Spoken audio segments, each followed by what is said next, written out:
Welcome to The Yin Project. I'm your host, Emily Bevan.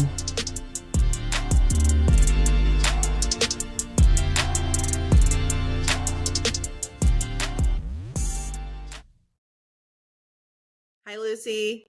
Hi, Emily. Thanks so much for coming on the show. Oh, happy to be here. Thanks for having me. We have a lot to talk about. You know that I'm obsessed with home organization, and I want to talk briefly how you got into this job. Yeah, absolutely. So my first career was in nonprofit fundraising. I did that for a few years. I went to business school. I had an amazing time in my MBA program. And I was going to go back into nonprofit fundraising afterwards. And as I started to interview, it became a little bit depressing because it was like, well, we'll give you the same type of job you had before. You will just be responsible for raising more money. And after having been through 2 years of like really kind of expanding my understanding of what business could be, that felt like, oh God, what a waste. Like that really sucks. And that started me thinking, okay, well, I've spent the last like 5-6 years thinking I'm going to do this one thing. What are my other options? And because I had been in an MBA program with lots of people starting businesses, I was like, if this guy I sat next to in class can start a tech startup like right now, I surely can start a small business. This is possible for me. I took the same classes as all these people. So I started talking to my friends and family about what people thought I was good at. And everyone kept coming back and saying, you're really organized. And the more I thought about it, the more I thought, you know what? That really has been my secret weapon.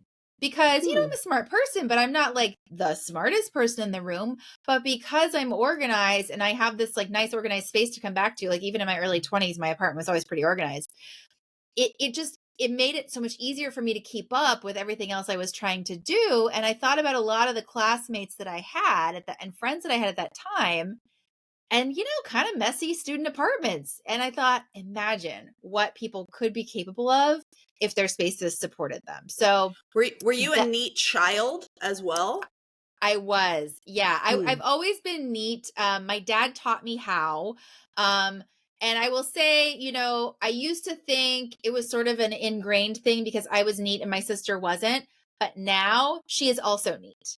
So it just took a little bit longer and going through like teenage rebellion and no, Dad, I don't want to do what you want me to do. But then, as an adult, she's like, no, I gotta have everything together. And if I have too much stuff and I have too much clutter, I can't function. So nice. Yeah. That's amazing. Yeah. I'm starting to teach my kids, how to fold, and, sometimes they're really great at it and other times they're not. And it's definitely a process, but I think it's something that should be instilled in children at a really early age. And also, we're really lucky that we have cleaners come 2 times a month. And I say it's every other Monday. And I'm like, look how clean it is. They're like, yeah, like just having that appreciation of, wow, this space feels different when there's not stuff everywhere. So I'm trying to instill that upon them.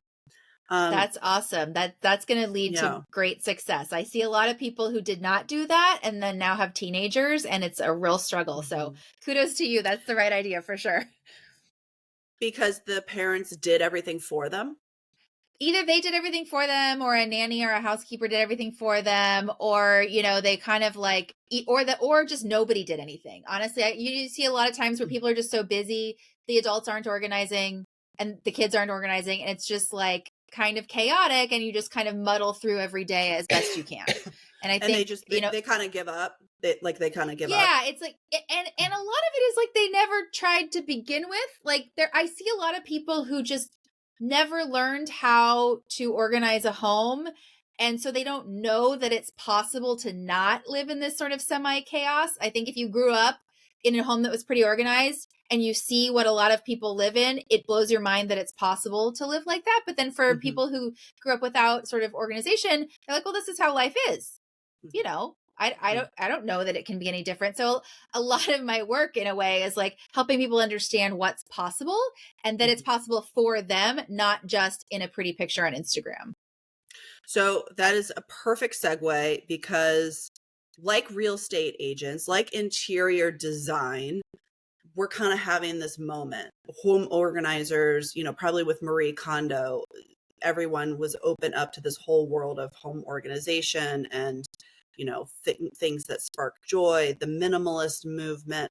There's been so much emphasis, attention around the spaces that we live in. And I think you have a different approach. We talked about this offline, the home edit, Marie Kondo, kind of those Instagram worthy moments, the sexy before and afters. Everyone wants that, HGTV. This is what it looked like before. You lived like a pig. Now you live like a super organized rock star. And I feel that your approach is more real, meaning you go in and help people and then show them this is how you live with it and you can sustain it. Tell me a little bit about that and why. Tell me a little bit about that. Yeah, I come to home organizing knowing the power of what it can do for your life. And I believe that the reason to get organized is to make life easier. I don't think that anyone should be getting organized because they feel like they're less than if their house doesn't look like other people's houses or what they think other people's houses look like. I think that's not going to improve your life. That's just going to make you feel bad and like you have a big giant job ahead of you. So I come at it with I want to interject on one point. That is something that I am seeing a lot of is, I don't want to say a backlash, but I'm seeing on social, love the house that you're in. People that have the oak cabinets from the 80s and they have the old tile. They don't have the money, or maybe they don't have the interest or the time or whatever to refresh it. And there's this movement around, I don't live in an HGTV worthy house that's the latest and greatest trends. You need to love the home that you're in. And I think that's a really beautiful movement because we get into this comparison, and comparison, I think the phrase is, comparison is the thief of joy. Yeah. And I love it. Embrace the space that you have. And yeah, it might not be an architectural digest, but this is what you have, and don't compare yourself to someone else. Yeah, I see a lot of that, especially because I do most of my work in San Francisco. So as everyone in the Bay Area knows, San Francisco, old housing stock, small spaces, weirdly shaped spaces, outdated spaces. And there's a lot, especially because there's so many transplants coming to San Francisco from elsewhere, there's a lot of mindset that is not appropriate to the space. So someone might move from say Arizona, and they grew up in a 4-bedroom house in the suburbs, and they're building their family here in San Francisco, and they're going, why don't I have a garage? Why don't I have, 3 bathrooms? Like, I can't live until I have that. And my perspective is, you can spend your life waiting for the big house. But what about the here and now? Like your kids are here and now, your job is here and now, like your friends are here and now. If you can make the best you can of the space that you have, it's going to make the rest of your life so much better, instead of constantly waiting in this limbo of, I can't do it until I get to what I'm envisioning as what is normal.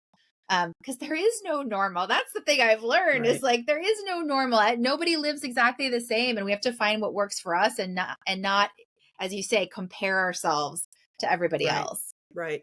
But I think that's a greater philosophical thought. We often say, well, if I get this job, then I'll be happy. If I get this house, then I'll be happy. If I have a baby, I'll be happy. If I get married, then I can be happy. We're always pushing. We're not always. Many of us, and I've done this in my life, I probably still do this to a certain extent. We delay the happiness, but the happiness is right. It has to be right now. You have to be happy with the moment that you're in, because if you do wind up getting that thing, it's not this magic fix all. Okay, now I'm happiness. Now my life can begin because my home is organized, or I have that 3rd bathroom.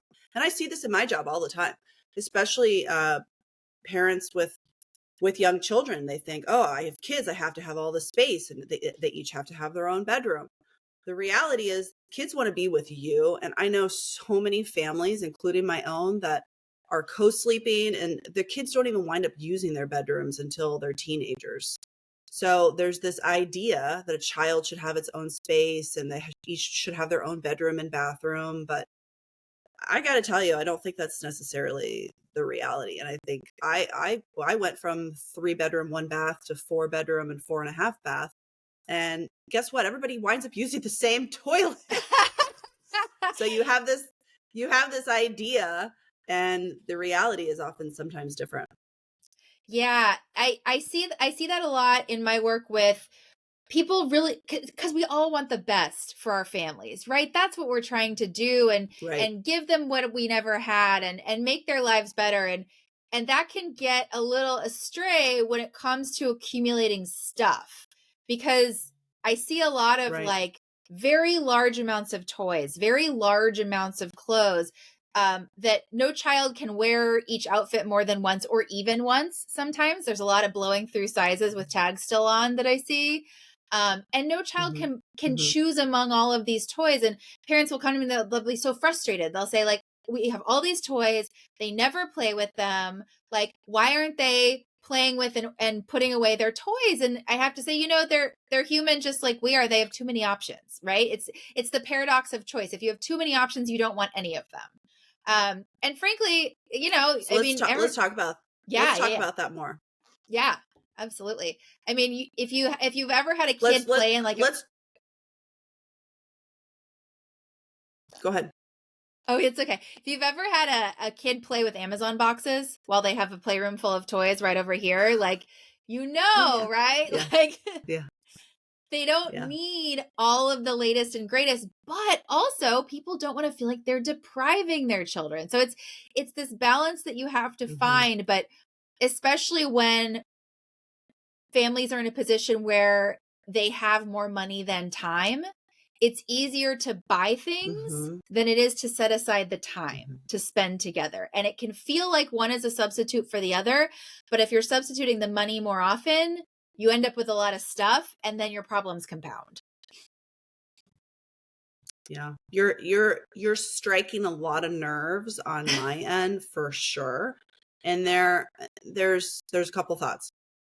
And I want to dive into this topic a little bit more of the paradox of choice, and also what your strategies are for combating that, or the advice that you give to your clients.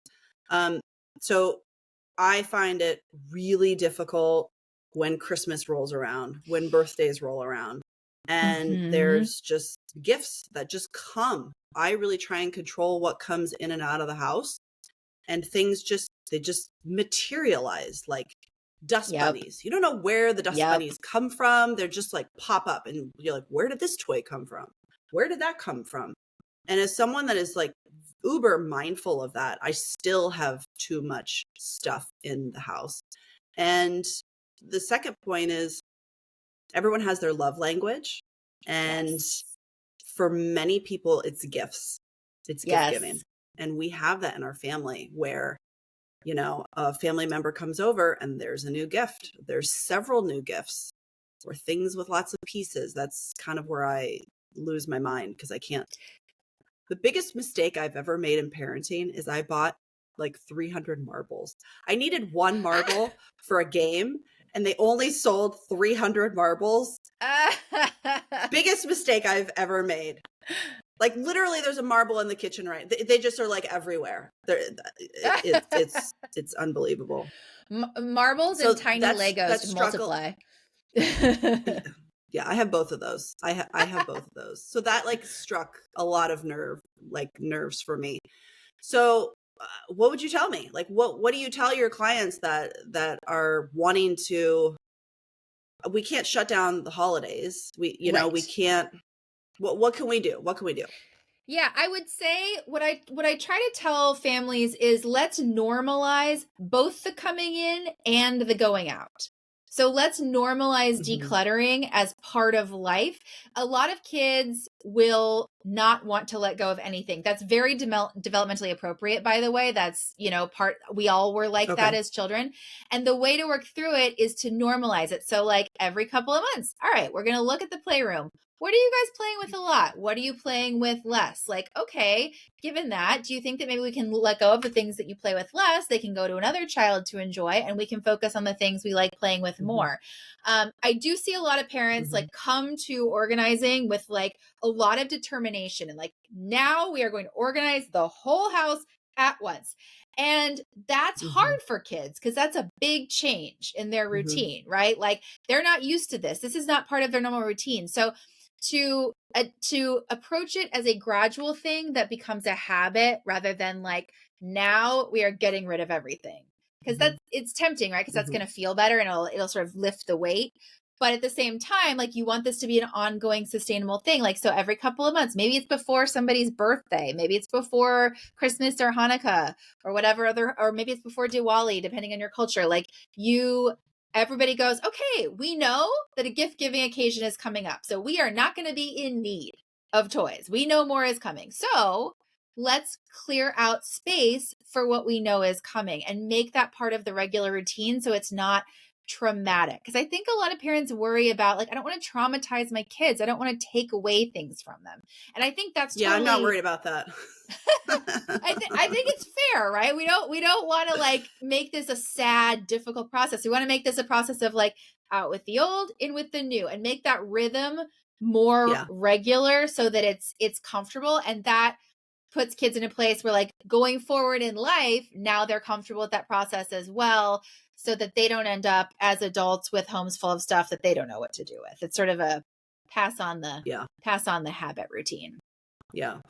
We are doing that already. So thank you. You're kind of reinforcing what we do. And certainly people that are listening to this, hopefully that gave them a good strategy. It's an ongoing thing of what's coming in, what's going out.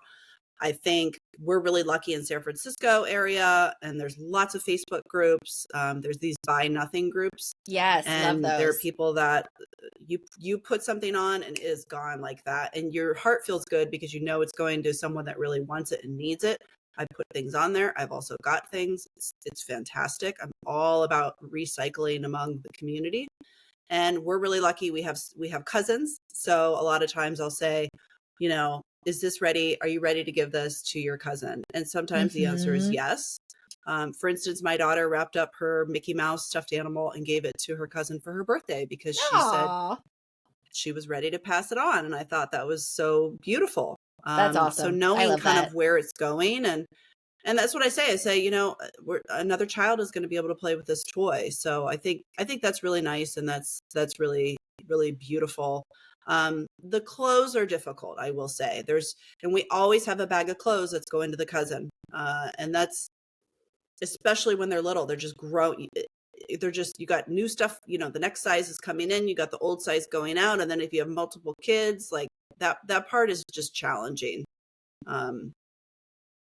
I don't know if you have any other specific strategies around the clothes. Yeah. Any time that something becomes overwhelming, what that says to me is the quantity might be too large. So if you think about like an average kid's schedule, how often are they changing clothes? More often when they're younger, obviously, because they're messy and you got to keep changing the outfits.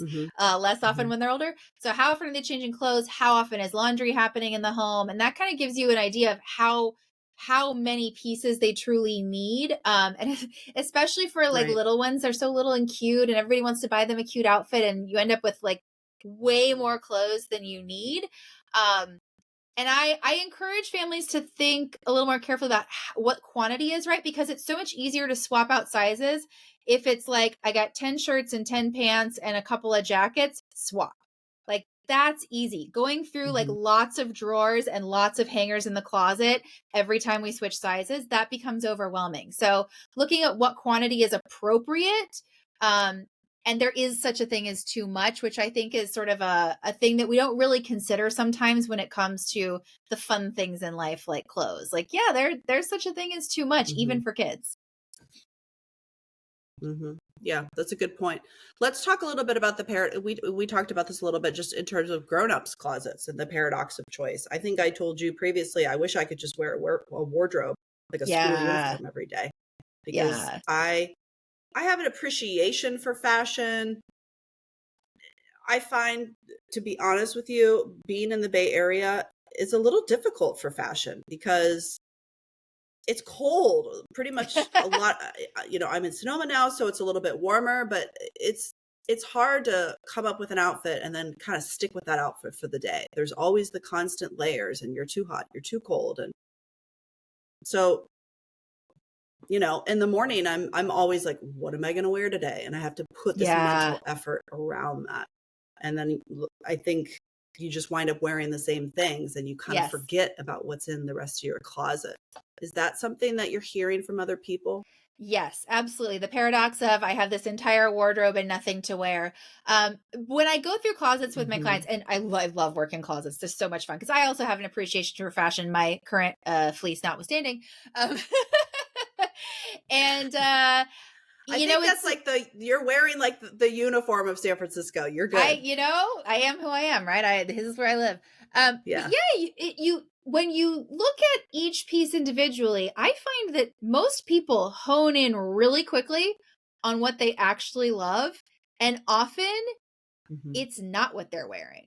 They're saving the stuff they really love for like a special occasion, and they're trying to wear out the stuff they like less first.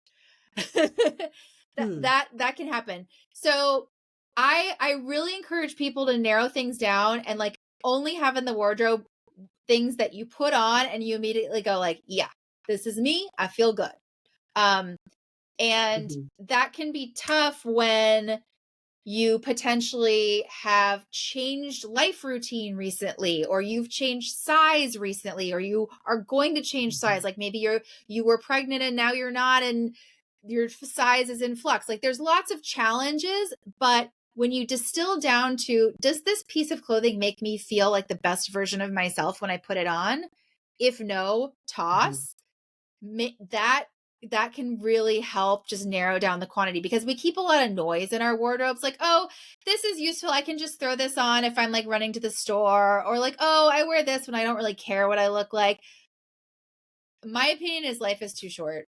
Life is too short for the stuff that doesn't make you feel good. I mean, we all have our good yoga pants and our bad yoga pants. Why do we have the bad ones? What's the point? We have enough good ones. Right? Yeah. Yeah. Or like the ugly, I think there was a comedian, and she did this whole bit on like the ugly bra. Like you have this ratty bra in your wardrobe. Yes. And you don't know why you keep it, but like you love her, but she's so gross and stretched out, and like the straps are all thick, and like every girl has like the ratty bra. I actually don't have any ratty bras right now, but that just spoke to me. Or like you keep some of these things until they just fall apart.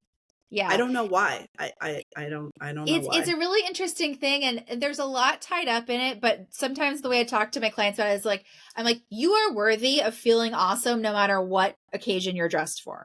If you're dressed for, I'm lounging around the house for movie night with my kids, you still want to feel good. And maybe like your sorority t-shirt from college and some really ratty sweatpants make you feel like a give up person instead of a like person who planned this fun evening with the family at home.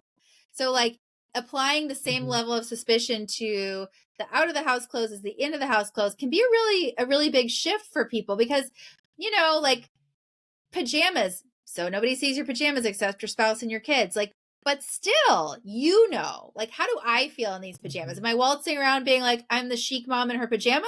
Or are you waltzing around going like, ugh, these ratty pajamas I've had for 15 years. It makes a difference, and it's okay that it makes a difference. I feel like people want to like save money and like not be wasteful. And I get that, but also how you feel matters. I really believe that.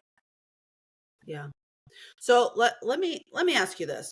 So I feel like I have kind of my work clothes, because I sell real estate, obviously, as you know, as everyone knows. And it's not what I would wear around the house. So I have two dogs. One of them is jumpy. And so sometimes I come home and I'm like, don't jump on me, because I'm not fully comfortable in my work clothes, my nice clothes, the things that have to be dry cleaned. And so I feel like I have to take them off immediately and hang them back up if they're still clean. I'm not my husband. I don't wash things every time I wear them. That's his challenge. I dry clean, you know, after a couple wears. But if I'm wearing something for a couple hours and I'm not sweaty, then I will Oh rewear it. yeah.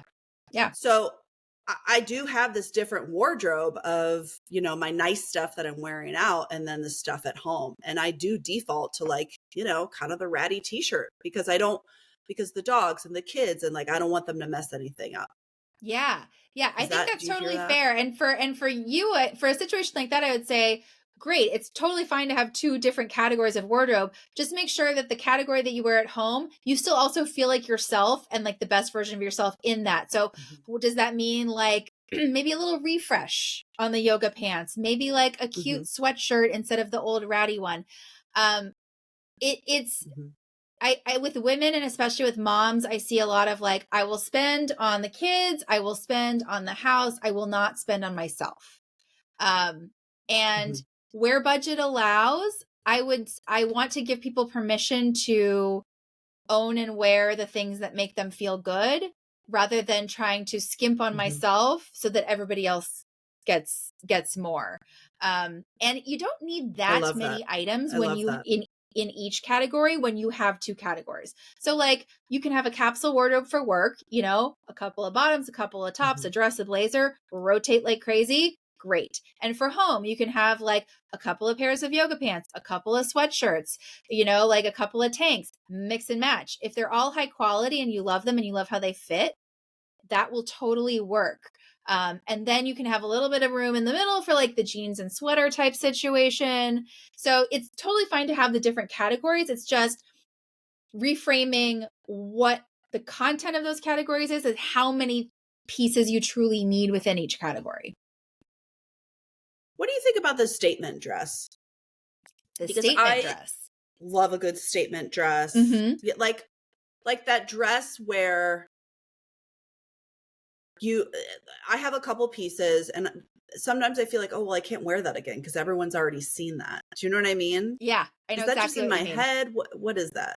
Well, I mean, it is a real thing that some people do not like to be seen wearing the same clothes again. It's a pretty big cultural thing in our culture because we all want to be seen as successful. And there's something about if you're re-wearing clothes, then maybe you don't have the money to buy more clothes, then maybe you look less successful, which sounds kind of gross when we say it out loud because no one wants to think that they're thinking that, but that's where Mhm. it comes from. It's like, I need to prove I'm successful by showing you that I can buy new clothes for each and every occasion. And once you can sort of see that that's Mhm. what it's about Mhm. and go, ooh, do I care about that for myself or not? Um, Mhm. and for Mhm. me, I rewear like crazy. And I have not Mhm. wild taste in fashion, but I'm not a neutral girl. Like I wear a lot of color. I like patterns. Like you'll see me in like relatively loud things that I rewear all the time. For me, I'm fine with it. I will maybe like if I wore it around this group, I might wear it around this group next, but I definitely rewear. But that's something that each Mhm. person has to sort of decide what their own comfort level is. That said, the statement piece, that's where the circular economy can come in really well. So, say you have a statement dress, you've Mhm. worn it in front of all the various constituencies that are in your life already, you loved it, but you're not willing to rewear it, that's the time to sell it. And it stays Yeah. in the circular economy. It's not wasteful. It's not going to landfill. And then it opens up a space in your closet for the next statement that you're going to try. And I really embrace the circular economy. I buy with an eye, not just to what I'm going to love, but like, is this going to be a keep for a while piece? Is this going to be a wear and sell piece? I really think about that because I don't want to contribute to landfill, Mhm. but I also want to have some variety in my wardrobe. And when you think that Mhm. way, it sometimes does become easier to buy fewer better things because guess what? Better things sell better on the resale side. Mhm. So Yeah, they do. buying with that Where are you eye. selling your items? Where are Couple you different places. selling? Yeah. So for higher end, the Real Real is great because it's super easy. Mhm. Mid, And thread up. how much do they take? Because how They much take, do I mean, they it's what consignment. percentage They do they take take? 60% unless you've sold a lot with them. And so I think of for me, and Okay. everyone's going to be different. I think of the circular economy as like keeping things out of landfill. And oh, by the way, I get a little bit of cash back.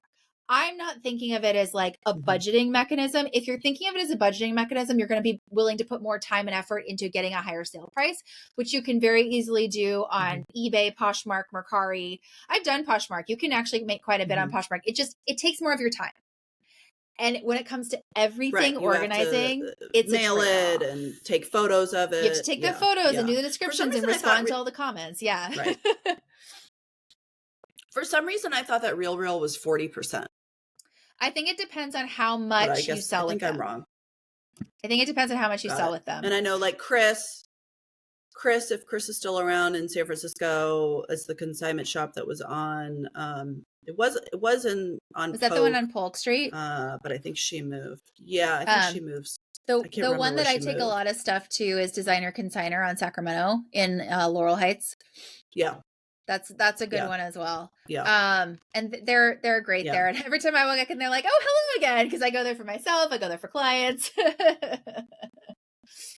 yeah. I love buying consignment. I got an amazing Chanel jacket earlier this year at a designer outlet that like fit like a glove, and it was perfect. And I love it. I think it's a Yeah. great way to shop designers It's a as great way well. to shop designer, and it's a great way to really think from a more sustainable perspective without thinking, okay, I can never buy anything again, which if you are interested in fashion at all, Right. is a really tall order. Like, and I always say this when I'm organizing closets with people. I'm like, we need to leave room to grow in the closet. If we organize the closet such that it works great right now, Mm, but if you bring a single extra piece in, it's going to blow everything up, then we're not done yet. You have to have room to grow because the reality is mhm, you're going to shop again. Like none of us are monks, right? So mhm, we have to mhm. create our strategy around the reality of what makes us happy rather than like I'm suddenly going to change and become a completely different person who's going to wear the same 4 blouses and 3 pants for the rest of my life.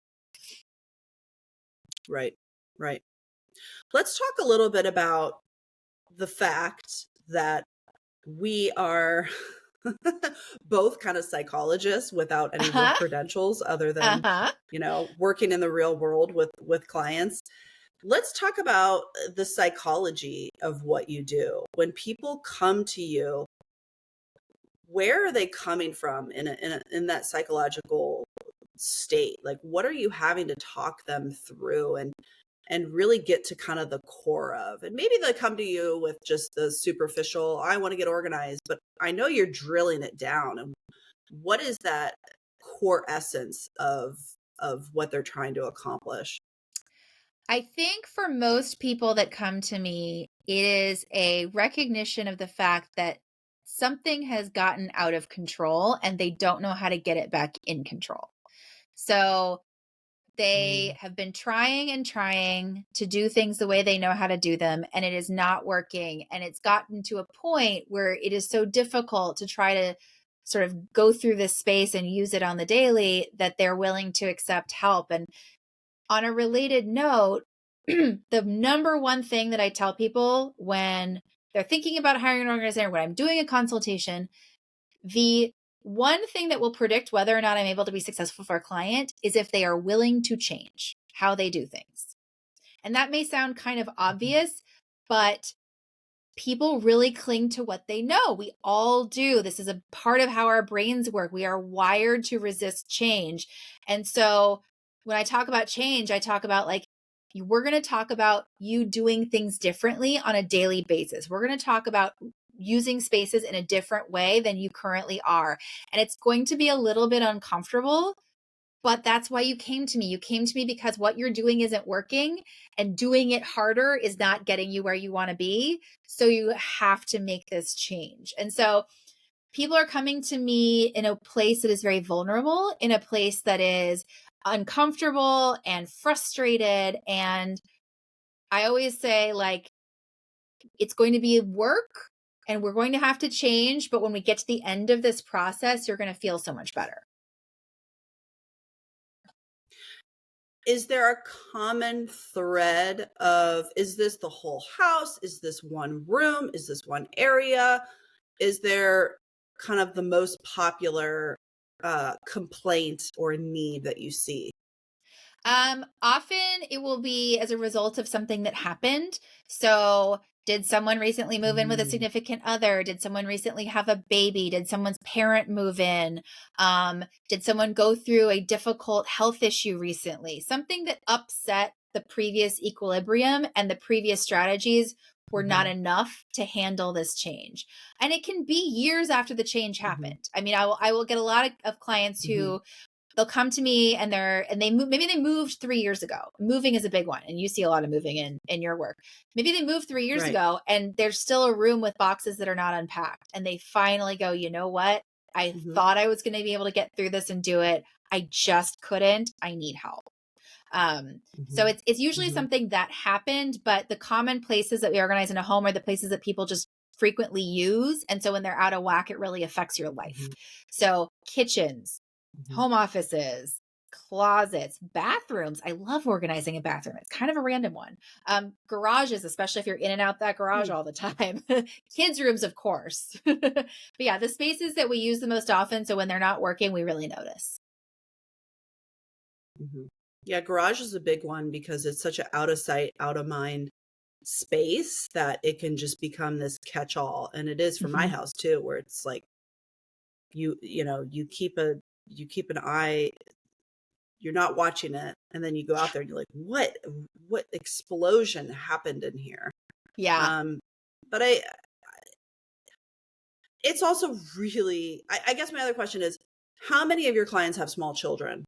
Is it a larger percent? Because it really seems impossible, because you do the work and then you turn around. Like my daughter, we have all these gym mats that fold up together, and I don't know, I went into the other room, I come back and she's like brought in all these gym mats from the garage and is creating this elaborate thing. And I'm like, what is going on? And then my son's over here and he just dumped Legos and Pokemon cards everywhere. And it's very difficult to keep up on the day to day. And my kids are in school most of the day, but the damage that they can do and staying on top of them is it's difficult. And I can see why a lot of people just give up. They're like, this is just what it's going to be like for a couple of years. We're just giving up. But to your point, I don't know if that's creating, good teenagers. And I don't really agree with like, well, that's their room. They could just keep it like a freaking pigsty and, that's their space and they can kind of do their thing. I don't know if I agree with that. Yeah. I kind of just went off on a tangent. So no, tell me more about kind of the kid thing. Yes. So I do think that the idea that your home will always look picture perfect when you have children is not something to aspire to. It'll just make you crazy. But I agree with you that just letting it all go is also not the answer for a multitude of reasons. Number one, it makes you miserable. And number two, it's not setting the kids up for success, right? Because if that's what they know, that's what they're going to do and that's what they're going to repeat. And so there's a balance there. And what I like to do with families is set up a system so that the process of returning to the system on the daily basis is relatively straightforward. I wouldn't say easy because it still takes time, and anything that takes time takes energy. But so that it feels like, okay, I can get back to baseline relatively quickly. So understanding what is temporary mess that everyone can pitch in, do their part, and get back to baseline, and what is more permanent lack of organizational system that is preventing us from being able to get back to any kind of baseline. And usually when I work with a family, when I come in, they've got storage furniture and they've got bins, but there isn't actually a system. And so every time stuff gets like cleaned up, it goes in a different place. And so every time somebody is looking for something, everything has to come back out because there's no system. They don't know where to look. So it's creating that system and then realizing, okay, there might be Legos on the floor, but guess what? The 8-year-old knows that when they're done with the Legos go in that bin and they can just dump them back in. They'll be there for next time. And it's relatively simple to get back to baseline, as opposed to everyone being like, oh my God, there's Legos everywhere. Where the heck are we going to put them? I think that makes a lot of sense. Let's talk a little bit about trade-offs. Yeah, that's a big one. I talk about trade-offs all the time. I mean, there's this sense, right, that we should be able to have everything and can have everything in all aspects of life. I mean, as women, we know, like, we're already under this extreme pressure to have it all, do it all, be it all. And man, I just think that's super unfair. But when it comes to spaces, It's that is really also unfair. true. I posted something. I posted something this morning that I reposted, and it said, "Since when?" I'm gonna look it up and Okay. I'll share it with you. Okay. But it was basically like, when did showering for women become self-care? Where it's Oh like, my God. showering is such a basic need, Right? but it's true. It's like, oh, make sure to like self-care. And it's like, oh gosh, like we have to like fight just to shower. Um, yeah, it's Yeah. hard. It's a lot. It is a lot. And I do find that women are actually better at understanding the trade-off thing when it comes to organizing once I'm able to explain it that way, because women are already making all kinds of impossible trade-offs every day. Sometimes my male clients have a harder time wrapping their heads around it, because they're sort of used to, like, I can have my cake and eat it too because I'm having this support that allows me to do that. So when it comes to stuff, a big place I see a trade-off is I talk to clients a lot about what their vision is. What do they want the space to look like? What do they want it to feel like? What are we working towards? This is really important, right? If we don't have a goal, it's really hard to make it there. So then I can tell immediately there's going to be some stuff that needs to leave. I cannot get you to this goal if you keep everything you currently own. It's like, I can't bend space and time, like I can't. I can't open a black hole in your living room and just like put stuff in it. It's not how that works. So when we're doing decluttering, then I often find myself needing to have this conversation of like, okay, if you're going to keep this thing, we are moving farther away from your goal. And we're going to have to make some other decision that is also difficult to get to that goal. You can't keep all the things and have the organized space and have it look like the picture that you sent me for your inspo picture at the same time. You can have one or the other. You can't have both. What are those things that are hard for them to get rid of? Like, is it kind of always the same thing? Like, you've been doing this for so long. Like, I'm trying to recognize the patterns. Is it, I don't know, for men, what is it? Is it different for everyone, or is it like, it's always this, it's always that? There's some patterns. There's something everybody struggles with is packaging. People really want to keep the box that something came in, especially when that thing was expensive. So phones, computers, like the Louis jewelry, Vuitton box. Watches. People really want to keep the box. And why? A couple of reasons. They think that the box is pretty. That's a common one. They think that they need it for like the Louis Vuitton box or like the Hermes box. Exactly. And they think it's pretty. They think they might need it for moving. That's for like larger appliances. People keep like big computer boxes for moving. They think it increases the value of the item, so they'll sell it someday. Then the box will add value to it. Sometimes it's just a default setting. Your parents always kept the boxes, so now you do, and you literally never stopped and thought about why you do it.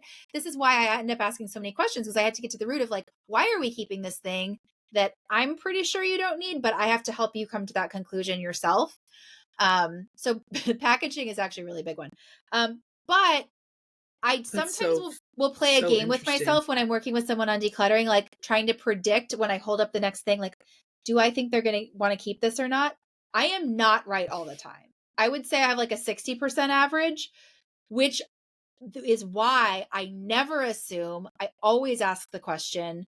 My organizer and I, when we're working together, we will often talk back and forth, like, where do we draw the line for like what is obvious trash? Because sometimes it's not, and you just don't know. And sometimes clients get a little frustrated with the fact that I'm showing them every single individual object to make a decision on. And this is why I do that, because I have seen that somebody else is like super easy, get rid of it, is somebody else is like, that's important, I use it every day. So it really does depend. Right. So fascinating. The box thing is just, there is like a psychology behind all of this. Yeah, That's really interesting. Let's talk a little bit about, we're close to Thanksgiving. The holidays are right around the corner. Let's talk about some of those New Year's for people that are listening that are thinking, oh my gosh, I tuned into this episode because I really want next year to be the year that I finally get organized. And again, I think people that they think, okay, I'm going to get organized, but then what's that path? What do they need to stay organized? That's my Yes. biggest thing. And I think you and I have talked about this is, Yes. look, I can clean out the junk drawer and make it look gorgeous and shoot a little photo on Instagram and show you the before and after, and it's super sexy. But how do I keep that going? So what are some strategies that maybe people are, that you kind of are gearing up for New Year's, or the common things that you hear about for New Year's and kind of what they're doing? Yeah, getting organized is really and especially common. dealing with all the holiday stuff. Yes. Like just getting organized dealing is with all the holiday stuff. Yeah, it's a really common New Year's resolution, especially after the holidays when, as we were talking about earlier, so much stuff comes in. The impulse that I see many, many people make, it's not everybody, but for most people, when they think I'm going to get organized, the first thing is, what do I buy? And my thing is, do not buy a single thing. Do not buy a container. Do not buy a label maker. Don't buy anything. Any organizing system starts with the stuff. How are you going to create a system if you don't know what you have and where it is? So it starts with decluttering always. All of my organizing projects, 60, 70% of the work is decluttering.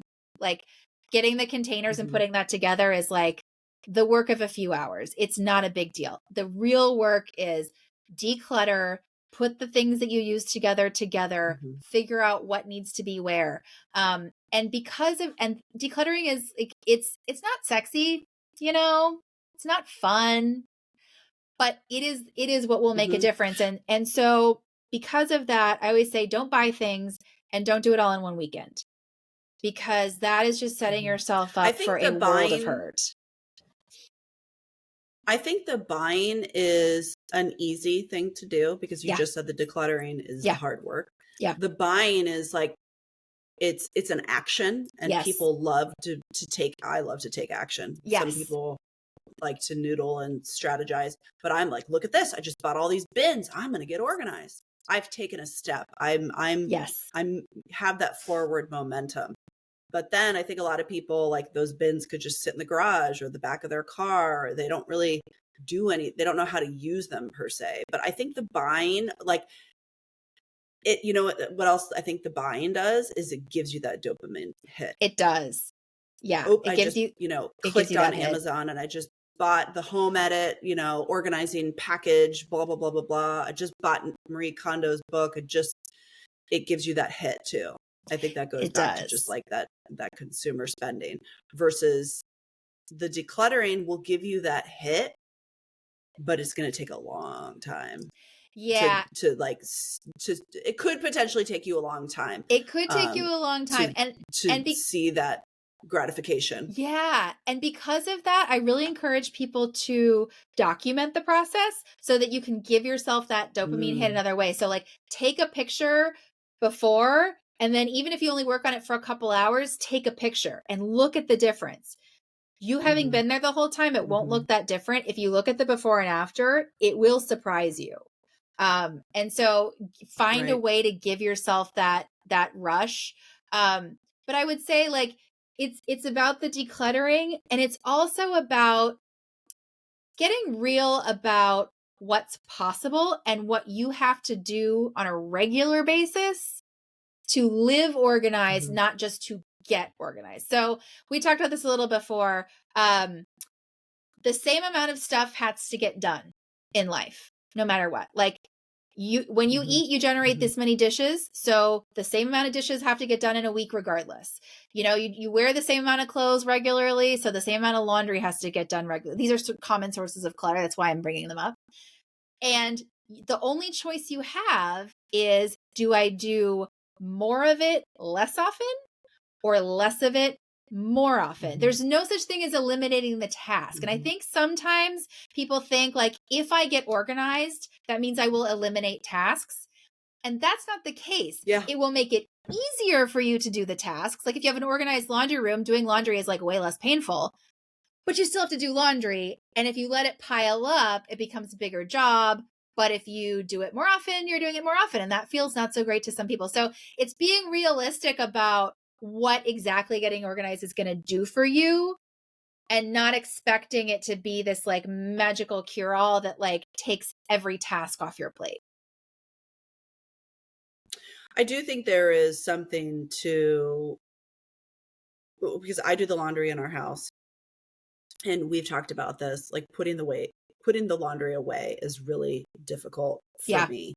And the laundry's on the bottom floor, the bedrooms are on the upper, and there's a real hurdle between like carrying the folded laundry up the stairs, and not letting it just sit in the laundry basket and putting it away.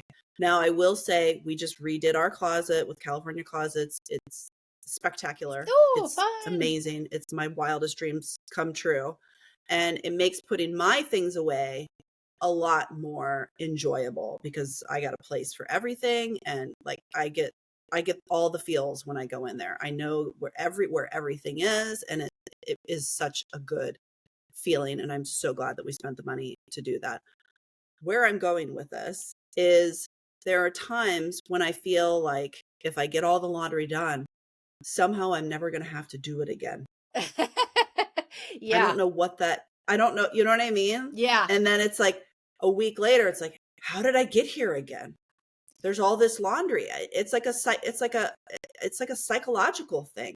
Yes. And I guess, how do you tell yourself you're never going to be done with the laundry? You know what I mean? Yeah. Like, how do we get to that point of these chores are never going to go away? They're never going to go away. There will always be more dishes. Yes. Because I think you're done, and you're like, that's done. And then they show up again. And your brain is like, how could this be? I already did it all. Yeah. I like to really make that explicit for people, because the reality is for tasks like laundry, the options are you do them, someone else in your household does them, or you pay someone to do it. Mm-hmm. Those are the options. The task never goes away. And so when you put it that way, then it's like, okay, maybe I can think differently about who does this task, but the task is not going away. And that can open up a little bit of creativity, right? Like, for example, if you're saying like the putting away of the laundry is the part that feels awful to me, maybe someone else in your household hates running the machines, but the putting away kind of feels like, yeah, whatever, I'm happy to do that. It'll take 10 minutes. Like, and you can start to think about it that way. And those are the kinds of things I talk about with clients. Like, let's not assume that this is the way a task has to get done. Let's think creatively about it. Mm-hmm. Mm-hmm. Yeah. One of my clients, she and I were talking about this, and she said, oh yeah, I don't put the laundry away. I wash it all, and then I have my cleaning person puts it away for me. Yeah. And it's just been a game changer for her. Yeah. So I think that's a really good point. And I think that's also, if you are living with someone, cohabitating, I think dividing up the tasks of, what you don't mind doing. Yes. Some people don't mind doing dishes. Some people probably don't mind doing laundry. Making sure that everybody has a task, because it certainly can't all fall on the women in today's day and age, where usually both people are working. It has to be everyone helping. And when your kids get older, I think it's important for your kids to help too, and have a job, because everyone is working together as a family. Yeah, I mean, putting folded clothes away, a 4-year-old can do that. That's not something that you have to be a grown-up to do. And the task doesn't go away thing, this comes from my own life. So when I moved in with my husband, when we got married. Yeah, let's talk about you. Yeah. Let's talk about you.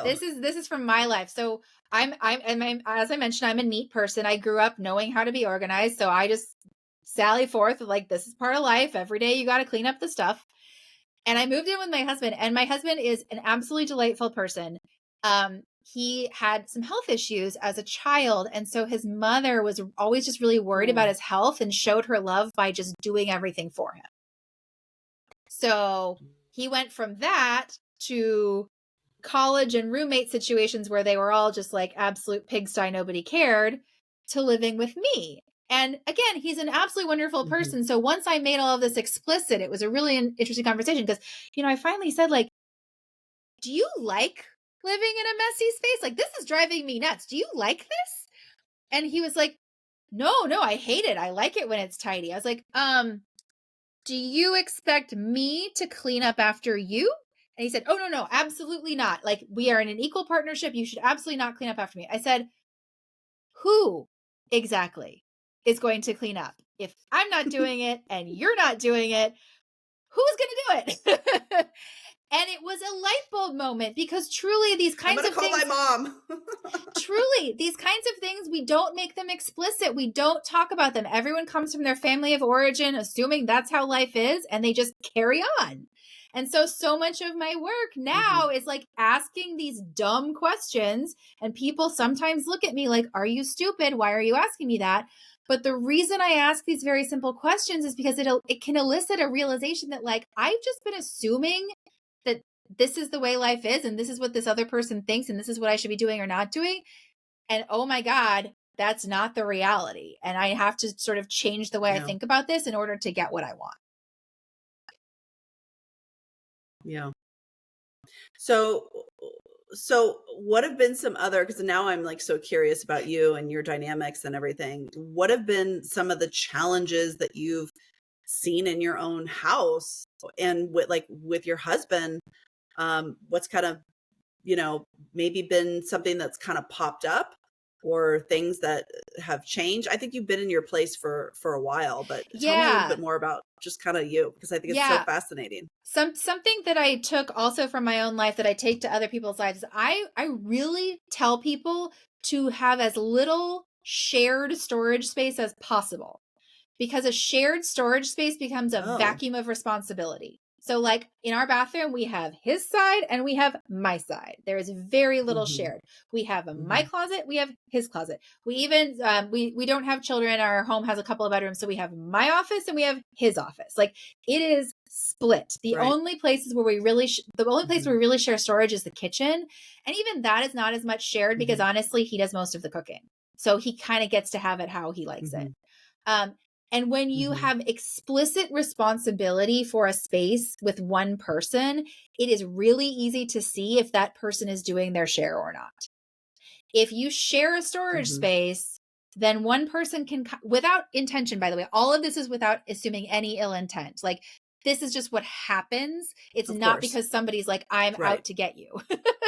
But what I see when people, Right. like, even if Right. people share closets, like, and it's such a mess, and like one person is kind of not noticing, and the other person is like, this is such a mess, it's driving me nuts. And I try to clean and they're not helping. And the reason is because it's not obvious. It's not obvious what one person is doing and what the other person Yes. is doing. It's just a group experience. And I Yes. really am big on this with kids, because if everything is shared between kids, it can be like, oh, well, somebody else didn't do it, so I'm not going to do it. And then nobody does it. And then it's like, why is everything messy? Whereas, like, if it's like this kid's Right. space and this kid's space, like, we know which kid is doing the cleaning up, right? It's doing their chores. So obviously in smaller spaces, this is more difficult. But even then, I'm like, if you have one closet, line down the middle, this is this, just so you know, like, Hmm. I'm Hmm. responsible, but I'm also empowered. Like, I know no one else is going to come on my side and mess it up. Hmm. Yeah. Yeah. So the way our closet is there is his and her section, and I'm very lucky to have a walk-in closet, and it's kind of an L shaped, and he's got the lower half of the L, and then I've Uh, got the bigger half. yeah. Um, and it it feels really, really, really, really nice Yeah. because it's like my section and his section, and then there's a part for towels. And yeah, I think that's a really, really good point. And to that point, I think that's why the garage, which is kind of a big shared space, Hmm. there's bikes and kids' toys, and it just we have our gym out there, and we have an extra set of laundry out there, and then like my husband's tools, and then we have an extra fridge, and excuse me, it just turns into this like catch-all where it's like Yeah. everybody's stuff is just commingled. Yeah. So I think that's a really, really good point. Yeah. So is there anything that I didn't mention that you want to talk about? Oh gosh. There's so many things I could talk about, but yeah, the whole point of organizing, right, is to make life easy, and it's to remove friction. Like when you talked about the putting away of laundry feeling like this incredible burden. It's like the way to fix it isn't to think about removing the task. It's thinking about taking away any friction you possibly can with the task. And so that's why when I'm organizing, where stuff is way more important than what container it's in, because it has to be in the place where you're going to use it, very easily accessible, so that it removes that friction of doing the thing. And we want to remove more friction from the things that are more frequent and the things that are less fun. Like it's fine to have like your favorite shoes a little bit higher up on the shelf because you're going to reach for them. They're your favorites. It's fine. The workout clothes have to go at eye level because we're going to try and avoid that workout.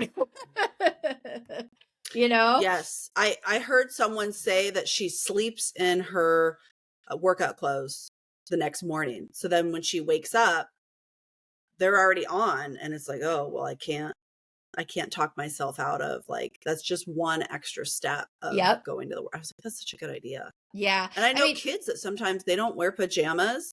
They put on their like school clothes. And then that's, one extra. I mean, I love cute jammies for kids, so we don't do that. But I think for kids that have a really hard time getting up in the morning and getting organized, like that's just one less thing that you have to do. Yeah.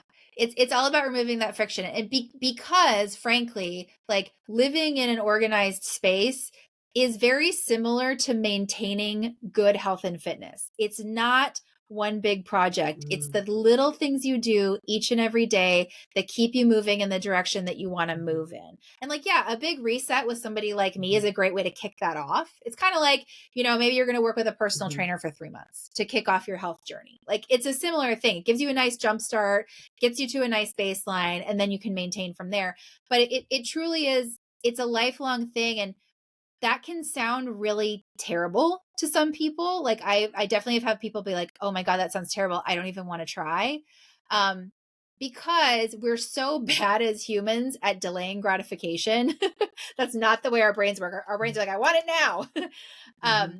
But but knowing that that goes back to like buying the containers, exactly. like I want it now. I gotta get organized. I'm going to the container store. I'm gonna get organized. And then they get versus like just slowly chipping away at maybe one space and decluttering. Yeah. But as much as the idea that organization is a habit can be depressing, it can also then, if you reframe that as like, oh, now that I know I'm going to have to do this for the rest of my life, how am I going to set it up to minimize the pain and make it feel as good as it can now that I know that this is the situation? It's like, now that I know that I really need to work out like 3 to 4 times a week for the rest of my life to maintain my health. Ooh, that's depressing. That's commitment. Okay, now that I've accepted that, how can I, find the classes that I love, get the workout clothes that make me feel cute, like set up my habits so that I'm ready. Like there's something empowering about owning, like, this is now part of my life and I'm going to do it my way. What advice do you have in terms of, I know it's common for, let's say, moms, caregivers, whatever term you want to use, like they'll set up, maybe a 3-minute timer and then they'll kind of go in and clean. Do you feel like time blocking or time management around tasks of you mentioned, kind of getting to that baseline. And I think that's something that I struggle with we don't get to that baseline basically until the cleaners come twice a month, and Mondays are my favorite day. I'm like, look around, kids, look around. Like, do you see how beautiful? Can we please just try and keep the house clean? And we're getting to the weekend, we're coming up on our cleaning, and it's just like a bomb has gone off. And I'm like, when did this happen? What was that moment? Sometimes I can see it and I'm like, oh, there's the dog's ripped open a a toy, there's stuffing on the floor, like it's starting. Yeah. It's starting, I can tell. Yeah. And then like, 2 days later, it's like there's no turning back. And then it's a big scramble Sunday to be like, the cleaners are coming and they're going to throw away everything that's left on the floor. Yeah.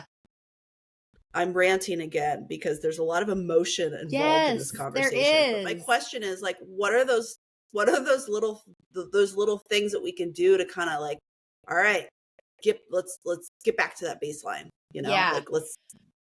There are different strategies that work for different families. Setting a timer is definitely one. Some families really like that because the reason why that works is because we often overestimate how long short tasks will take. Like you'll get yourself all riled up to be like, oh my God, I have to do the dishes. I need to allow like, an hour. Like, I don't want to do this. Yeah. And then if you actually were to set a timer and see how long it took, and maybe it took 10, 15 minutes. That's not so bad. But we get ourselves all worked up that these things are going to take forever. So that's the power of the timer. That can be good. Some families that doesn't work. There's something about timers that some people really react to. They don't like that. And if you're that person and you're listening, you know that that's you and you're like, timer, absolutely not for me.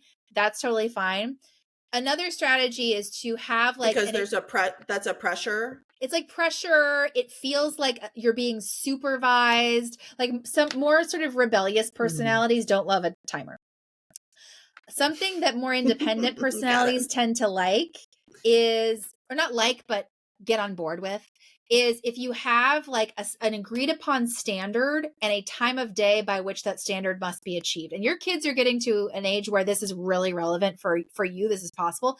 So for example, when I was a kid, by the time you leave for school, your toys are picked up and your bed is made. No one is standing over you watching. No one is saying this is the time in which you must do this, but the standard is this and it's by this time. And that can sort of get, and adults need that too. Like for my husband and me, it's like by the end of the evening, the sink is clear. For us, that feels good. Oh God, my weird thumbs up. But for some families, it doesn't matter. They don't mind dishes in the sink overnight. My husband hates it. So that's our line. Like by the end of the evening, the sink is empty. And that can be a way to sort of help people feel like they own a task and they're not being, overly parented. Yeah, that makes sense. Okay. I found that quote. I just want to share it just so we have it. And it was just really struck me. The fact that showering is marketed to moms as self-care is just another example of how even a woman's most basic needs are considered a luxury compared to every other person on earth. Yeah.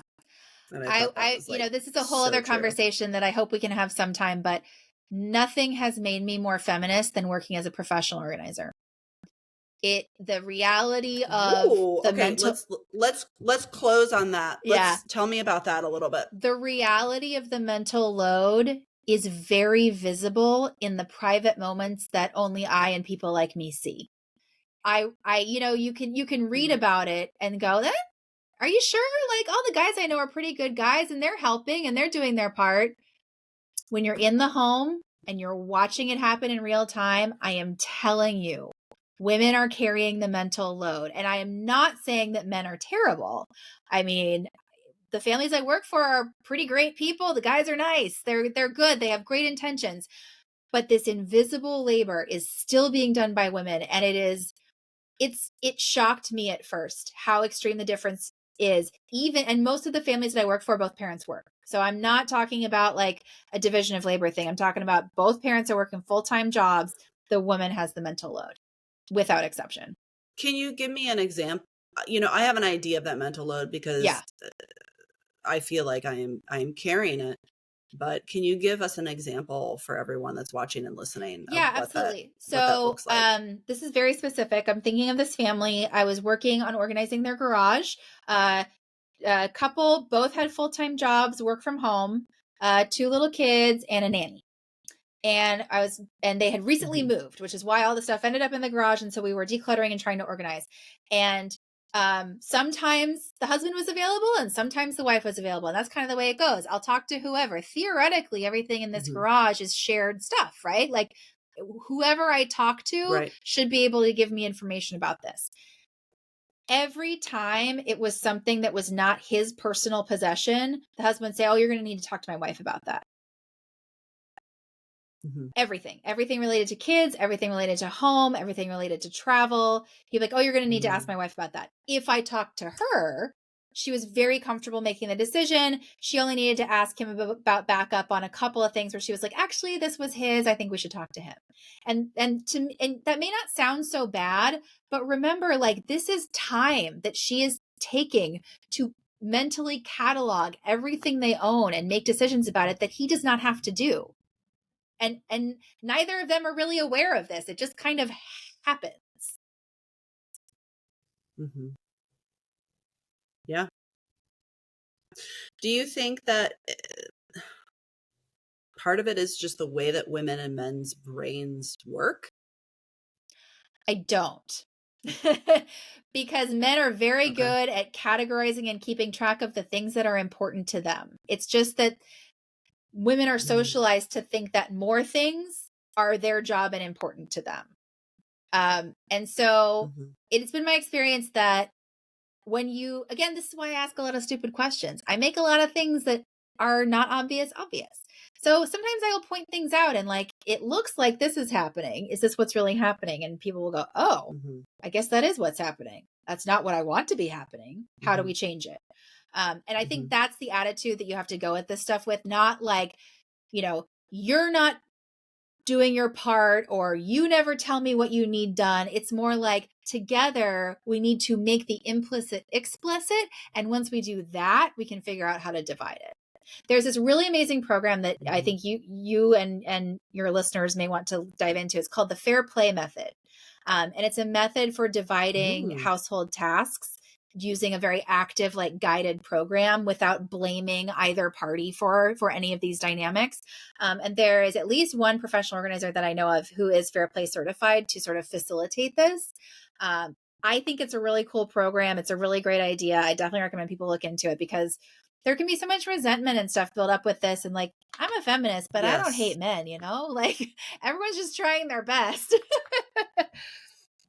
I love this. And this is something that we need in my relationship in my house because I do think there are things that I think about that take up mental energy that I know just are not even on his radar Yeah. at all. For example, we had a little bit of water intrusion Mm, in our storage area. It has been weighing on my mind. I yeah. guarantee I have someone coming to look at it before it starts getting into the rainy season. I know that it's not even on his mind at all. And you compound that times 100, and it's a lot of mental energy. Um, so I am definitely, because you don't talk about these things when you No. get married. No. We talked about, some of we talked about our values. And I think that's of course you want to have similar values to your partner. We talked about education. There are some things that I knew, okay, there's at the core, there are a lot of shared things here, but more of the tactical, the who's going to do the dishes type thing. They're not conversations that you have. And if you don't have them, they wind up festering Yes. and resentment can happen and breakdown in communication and probably divorce, at the far end of things, Yeah.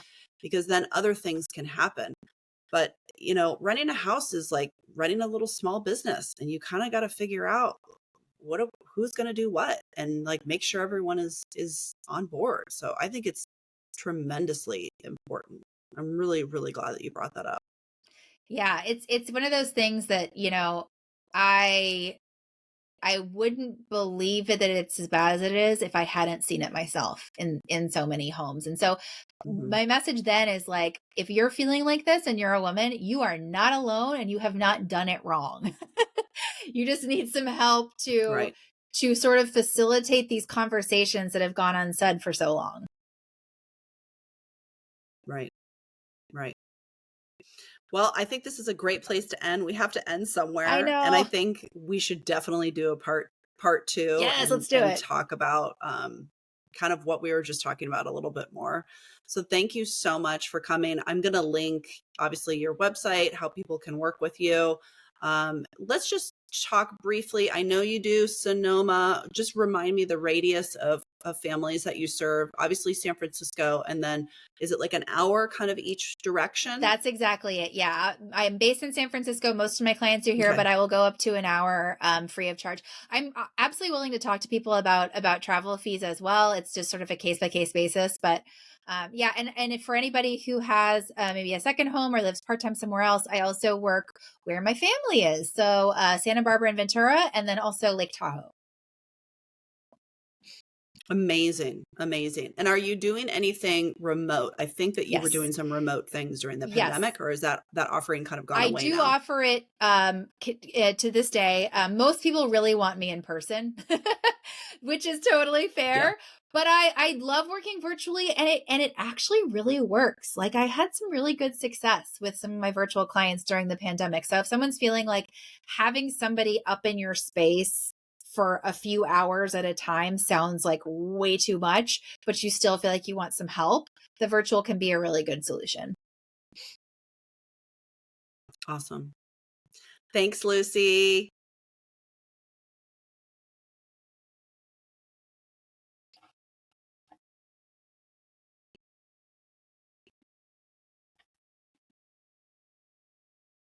Are you still there? Yeah, you've been kind of bipping in and out, so I'm just like waiting for her to come back.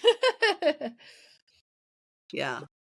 I didn't feel like the reception was really good. Was I really fuzzy the whole time? You were in and out, and there were a few times, like every couple of minutes, you would like freeze, and I wouldn't hear anything for like 10 seconds, and then you'd come back, and I was like, I hope it makes sense still when she comes back. Yeah. No, yeah, there were a couple times that happened, and you were kind of talking, and so I was just kind of nodding, just so it wasn't like I wasn't like, I can't hear you. Yeah. Because I knew it would come back on. But I don't think the quality was great. I don't know why, because I've done it from my house before and everything was fine. It's a little concerning, but hopefully everything turned out. You know, the thing with Riverside is it makes a recording locally, and then it also is on the cloud, so then it's supposed to like all wind up working together. So hopefully it worked out. It should come out pretty good. I think it'll be good. Yeah. Awesome. That was great. Yay, thank you so much. Fun. Thank you so much for having me. Yeah. So I'm hoping, next week is Thanksgiving.